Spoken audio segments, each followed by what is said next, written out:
Hey, in today's English lesson, I'm going to teach you 5 English expressions that will help you speak English with more confidence and sound more like a native English speaker. Are you ready? Well then, I'm teacher Tiffany. Let's jump right in. All right, the very first English expression is to hit the nail on the head. To hit the nail on the head. Now, this just means to be exactly right about something. Again, to be exactly right about something. For example, yesterday, true story, I was helping my niece out with her project. She had a project that she needed to complete for school. And the project involved lots of calculations. So I asked her a few times, hey baby, can you calculate this? Tell me what this number multiplied by this number is. And my niece was able to give me the exact numbers. So when she gave me the exact, correct, and right answer, I said, you hit the nail on the head. You got it exactly right. Makes sense, doesn't it? All right, let me give you some example sentences, all right? Here's sentence number 1 right here. Sam hit the nail on the head when he said that the company needs to invest more in marketing. Sam got it exactly right. That's what we need to do. Again, Sam hit the nail on the head when he said that the company needs to invest more in marketing. Now, sentence number 2. Mary's analysis was spot on. Her boss said that she really hit the nail on the head. Wow, Mary, that's exactly right. That's exactly what we need to do. Your analysis, you hit the nail on the head with your analysis. You got it? All right, sentence number 3. The coach's comments hit the nail on the head about what the team needs to improve before the next game. The coach made the correct assessment, the correct analysis. He was exactly right. This is what the team needs to do. So one more time, the coach's comments hit the nail on the head about what the team needs to improve before the next game. You got it? All right, now let's move on to the second English expression. The second expression is to give someone the benefit of the doubt. Again, to give someone the benefit of the doubt. Now, this just means to believe someone's statement without proof because you think they deserve to be trusted. Perfect example. I am your English teacher. I love helping you achieve each and every one of your English goals. And you've probably been with me for a while. Or if it's your first time, welcome. So happy to be your English teacher now.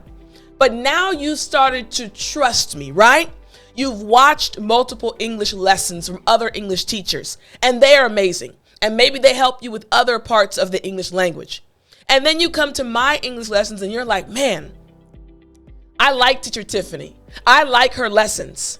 So much so that when I come out with a new lesson, you automatically give me the benefit of the doubt. You automatically trust what I am teaching you because of my past lessons, because of how my past lessons help you improve your English. You give me the benefit of the doubt. Oh, I see it. Yes. Again, to believe someone's statement without proof.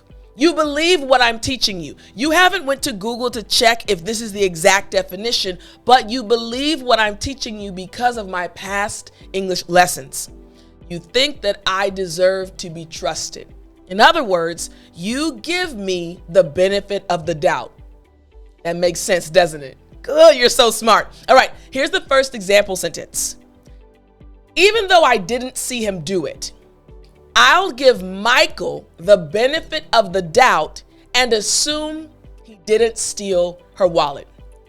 I'll trust him. I don't have any proof, but I'll give him the benefit of the doubt. Good. Now, this honestly is an expression that native English speakers use on a regular basis. And when you start using it, man, Americans, even British people, people that speak English as their native language will be impressed with your English. So please start using it. Here's the other example sentence. Michelle was late for the meeting, but I'll give her the benefit of the doubt and assume she had a good reason. Michelle was late for the meeting, but hey, I'll give her the benefit of the doubt and assume she had a good reason. The third example sentence. The teacher gave the students the benefit of the doubt and didn't punish them for not having their homework. All right, guys, I'll give you the benefit of the doubt and I won't punish you for not having your homework ready. Makes sense, right? In English, once again, we say give someone the benefit of the doubt. All right, makes sense? Good. Let's move on to expression number 3, another good one. To be on the same page. To be on the same page. Now, this just means to have the same understanding or agreement about something. To have the same understanding or agreement about something. Now, the students that follow me, so I have an academy. Again, you're welcome to join. All you have to do, let me show you very quickly if you're watching this video. If you'd like to join my academy and be a part of our family, all you have to do is go to www.dailyenglishLessons.com.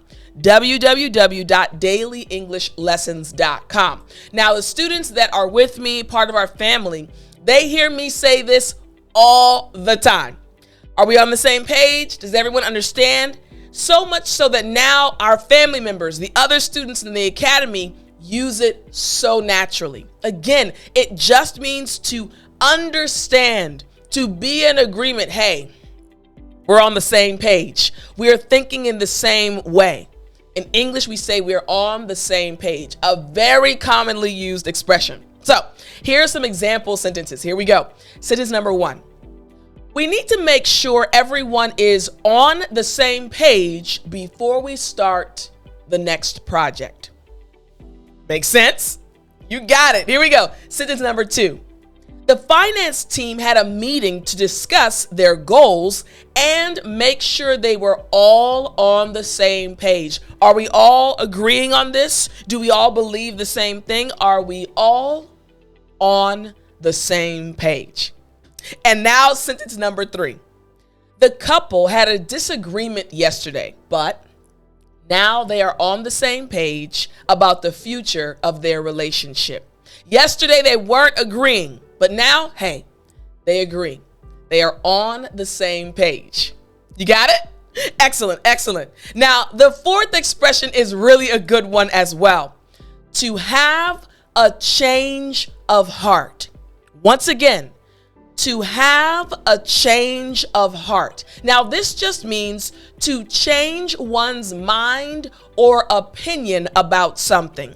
To change one's mind or opinion about something. I remember when I went to South Korea, and I've told this story before during story time. Hey, don't worry, story time is coming at the end, so don't go anywhere. But when I first went to South Korea, I had what is known as tteokbokki. Tteokbokki is basically a rice cake that they make, and it's a certain shape, and they put this sweet, spicy sauce on it. But when I first went to Korea, I didn't like it. It didn't match my taste buds. It was something new, but I eventually had a change of heart. Now I love it. By the time I finished my 10 years in Korea, I loved it. I had a change of heart. My taste buds changed. I started to desire it more. Again, to change one's mind or opinion about something. In the beginning, it wasn't delicious to me. Now it is delicious. Makes sense, right? To have a change of heart. Here's the first example sentence. The first time I went to the new restaurant, I didn't like it. But after trying it again, I had a change of heart. I realized, oh, this food is good. I had a change of heart. Now, here's sentence number 2. The young politician had a change of heart about his stance on climate change after seeing the effects firsthand. He saw what climate change was doing. He had a change of heart. He changed his mind. And finally, the customer had a change of heart and decided to buy the more expensive purse. Initially, she was going to buy the cheaper purse, but she decided to purchase the expensive one. She had a change of heart. Make sense? All right, excellent, excellent. Now, expression number 5, another important one. To be in the same boat. To be in the same boat. Now, this just means to be in the same difficult situation as someone else.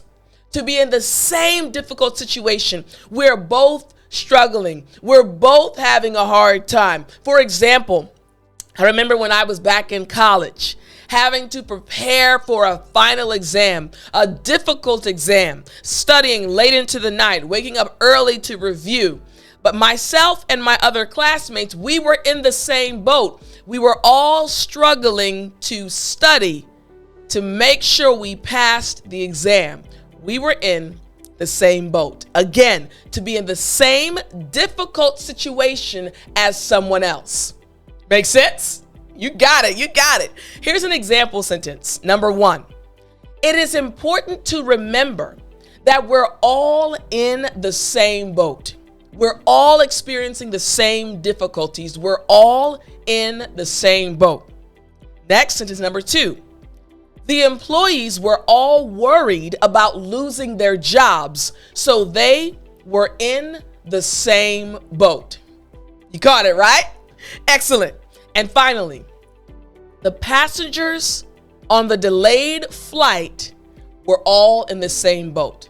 They were all going to be late for their next flight or to get to their next destination. They were all in the same boat.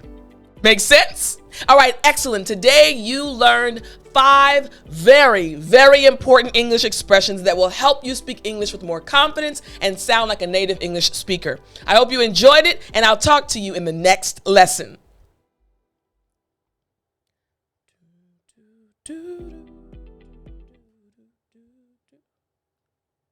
You still there? You know what time it is. It's story time. Hey, I said it's story time. All right. Today, I want to tell you a story about one of my teachers. This teacher was my 4th grade teacher. Her name was Miss Mann. Miss Mann, if you're watching, hey, Miss Mann. Now, when I was in 4th grade, I'm still friends with everyone that I was in school with when I was in 4th grade. And we were a very close-knit class. We were very close. We had fun together. We studied together. We were a good class. But that year, we had many different teachers because, unfortunately, our original teacher got extremely sick. So we had lots of substitute teachers. And then we finally got our permanent teacher, Miss Mann. Now, when Miss Mann walked in the door, we were in 4th grade, but even though we were in 4th grade, she looked small to us. She was a shorter lady, and she walked in the door, and we were like, who's this lady? We said it, of course, to ourselves. We were whispering like, who's she? She walked in, but there was something about her.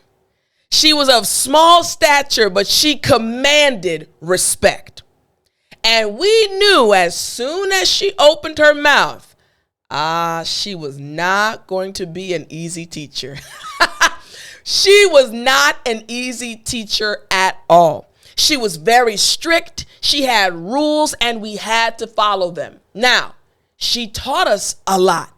But one thing we always said, man, Miss Mann is so strict. I remember getting in trouble. I was a good student, very smart. I had fun in class. Teachers liked me. I liked to talk, and that was mainly who I was as a student. But I never really got in trouble seriously. One day, Miss Mann said, okay, everyone, I want you, as soon as you're finished with your test, I want you to put it on your desk, and I want you to put your head down. So I finished my test, and right before I put my head down, I looked up at the board. And she said, Tiffani, come here. I was caught off guard because I hadn't said anything. And she gave me what was known as kind of as a detention. I got in trouble and I said, what happened? She said, what did I tell you to do after you put your test down? I said, you said, put your head down as well. She said, did you do that? I said, I just looked at the board. She said, did you put your head down immediately? I said, no, Miss Mann. She said, here you go. And I sat down. I was sad because I thought I hadn't done anything wrong. That was how Miss Mann was. If she set a rule, we had to follow it exactly. So throughout that year, the adjective we used to describe her was strict, extremely strict. But when we finished her class and we moved to the 5th grade, and Miss Mann was no longer our teacher, we all came together and said, Miss Mann was strict, but she really loved us. We understood that the reason why she was so strict was because she cared about us, and she knew that as kids, we had to learn discipline. So now, as a full-grown adult, years ago, thinking about Miss Mann from back in the day, whenever I see her now, I literally run to give her a hug. We love Miss Mann. So even though she was strict, we realized eventually that she loved us so much. So maybe you had a teacher like that as well. A teacher that was extremely strict, but as you got older, you realized that your teacher simply loved you a lot. Hope you enjoyed this story, and I'll talk to you in the next lesson.